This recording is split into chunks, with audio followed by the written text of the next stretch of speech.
রাসূল সাল্লাল্লাহু আলাইহি সাল্লাম যখন রোমের সম্রাট হিরাক্লিয়াসের কাছে ইসলামের দাওয়াত নিয়ে চিঠি পাঠান, তখন সেই চিঠিটি বহনকারী সাহাবী কোনো সাধারণ আরব বণিক ছিলেন না।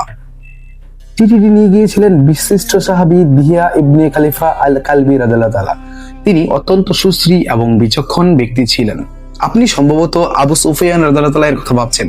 তিনি তখনও ইসলাম গ্রহণ করেননি এবং ব্যবসার উদ্দেশ্যে সিরিয়ায় ছিলেন। সম্রাট হিরাক্লিয়াস যখন নবীজি সাল্লাল্লাহু আলাইহি সাল্লামের চিঠি পান, তখন তিনি সত্যতা যাচাইয়ের জন্য তৎকালীন আরবের প্রভাবশালী কাফেলা খুঁজতে বলেন।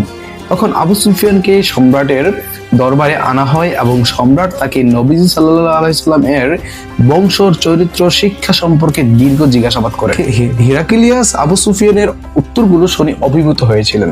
ঐতিহাসিক বর্ণনা অনুযায়ী তাদের মধ্যে যেই কথাগুলো হয়েছিল, আবু সুফিয়ান কি উত্তর দিয়েছিলেন হিরাক্লিয়াসের প্রশ্নের উত্তরে? তিনি আমাদের মধ্যে অত্যন্ত উচ্চবংশীয়। তিনি কখনো মিথ্যা বলেননি। দরিদ্র ও দুর্বলরাই তার বেশি অনুসারী। তিনি নামাজ, সত্যবাদিতা ও আত্মীয়তার বন্ধনের আদেশ দিতেন বা দেন।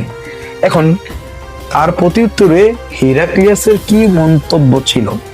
নবীরা সবসময় উচ্চ বংশেই প্রেরিত হন।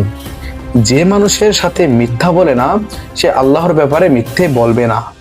নবীদের প্রাথমিক অনুসারীরা এমনই হয়ে থাকে। এগুলো প্রকৃত নবীরই লক্ষণ। সম্রাটের শেষ পরিণতি কি হয়েছিল?